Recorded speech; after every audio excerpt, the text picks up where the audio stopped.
Chapter 3. Across the Moor. She slept a long time, and when she awakened Mrs. Medlock had brought a lunch-basket at one of the stations, and they had some chicken and cold beef and bread and butter and some hot tea. The rain seemed to be streaming down more heavily than ever, and everybody in the station wore wet and glistening waterproofs.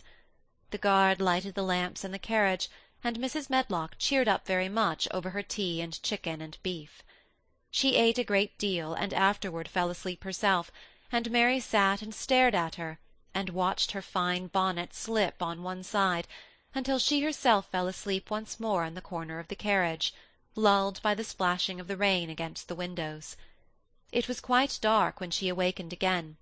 The train had stopped at a station, and Mrs. Medlock was shaking her.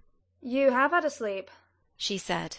"It's time to open your eyes. We're at Thwaite Station. We've got a long drive before us." Mary stood up and tried to keep her eyes open while Mrs. Medlock collected her parcels. The little girl did not offer to help her, because in India native servants always picked up or carried things, and it seemed quite proper that other people should wait on one.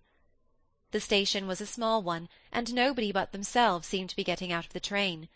The station-master spoke to Mrs. Medlock in a rough, good-humoured way, pronouncing his words in a queer, broad fashion, which Mary found out afterward was Yorkshire. "I see thou's got back," he said. "And thou's brought the young un with thee." "Aye, that's her," answered Mrs. Medlock, speaking with a Yorkshire accent herself, and jerking her head over her shoulder toward Mary. "How's thy missus?" "Well enow. Carriage is waiting outside for thee." A brougham stood on the road before the little outside platform. Mary saw that it was a smart carriage, and that it was a smart footman who helped her in. His long waterproof coat and the waterproof covering of his hat were shining and dripping with rain, as everything was, the burly station-master included.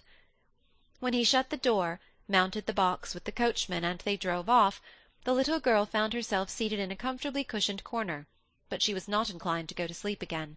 She sat and looked out of the window, curious to see something of the road over which she was being driven, to the queer place Mrs. Medlock had spoken of.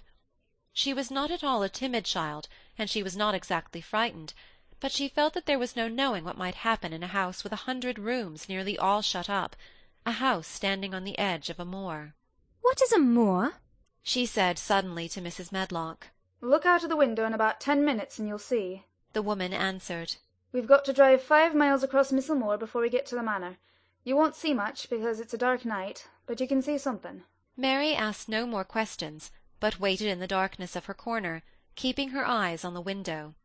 The carriage lamps cast rays of light a little distance ahead of them, and she caught glimpses of the things they passed. After they had left the station, they had driven through a tiny village, and she had seen whitewashed cottages and the lights of a public-house. Then they had passed a church and a vicarage and a little shop-window or so in a cottage with toys and sweets and odd things set out for sale. Then they were on the high-road, and she saw hedges and trees.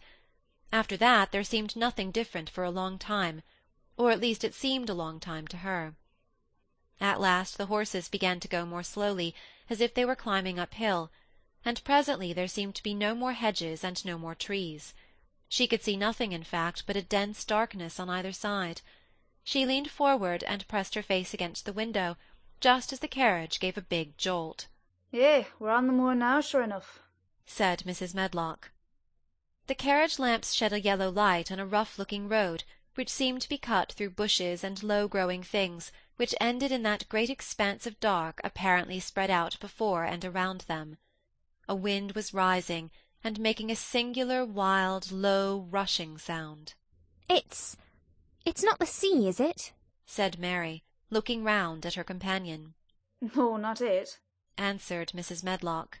"No, it isn't fields nor mountains. It's just miles and miles and miles of wild land that nothing grows on but heather and gorse and broom, and nothing lives on but wild ponies and sheep." "I feel as if it might be the sea, if there were water on it," said Mary. "It sounds like the sea just now." "That's just the wind blowing through the bushes," Mrs. Medlock said. "It's a wild, dreary enough place to my mind, though there's plenty that likes it, particularly when the heather's in bloom." On and on they drove through the darkness, and though the rain stopped, The wind rushed by and whistled and made strange sounds. The road went up and down, and several times the carriage passed over a little bridge, beneath which water rushed very fast with a great deal of noise.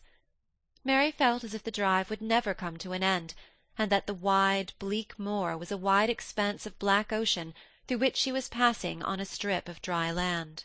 I don't like it, she said to herself. I don't like it. And she pinched her thin lips more tightly together. The horses were climbing up a hilly piece of road when she first caught sight of a light. Mrs. Medlock saw it as soon as she did, and drew a long sigh of relief. "Eh, I am glad to see that bit of light twinkling," she exclaimed. "It's the light in the lodge window. We shall get a good cup of tea after a bit, at all events." It was after a bit, as she said, for when the carriage passed through the park gates there was still 2 miles of avenue to drive through, and the trees, which nearly met overhead, made it seem as if they were driving through a long, dark vault. They drove out of the vault into a clear space, and stopped before an immensely long but low-built house which seemed to ramble round a stone court. At first Mary thought that there were no lights at all in the windows, but as she got out of the carriage she saw that one room in a corner upstairs showed a dull glow.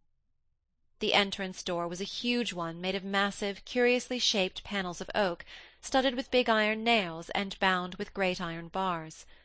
It opened into an enormous hall, which was so dimly lighted that the faces in the portraits on the walls and the figures in the suits of armour made Mary feel that she did not want to look at them. As she stood on the stone floor, she looked a very small, odd little black figure, and she felt as small and lost and odd as she looked.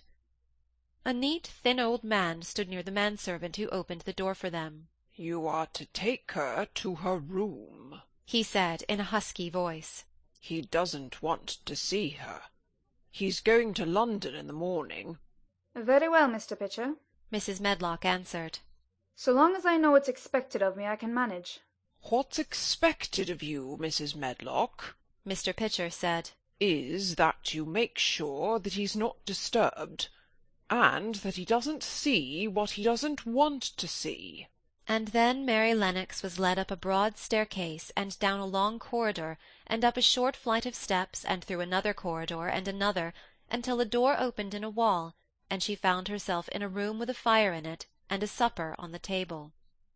Mrs. Medlock said unceremoniously, "Well, here you are. This room and the next are where you'll live, and you must keep to them. Don't you forget that." It was in this way Mistress Mary arrived at Misselthwaite Manor, and she had perhaps never felt quite so contrary in all her life. End of chapter 3.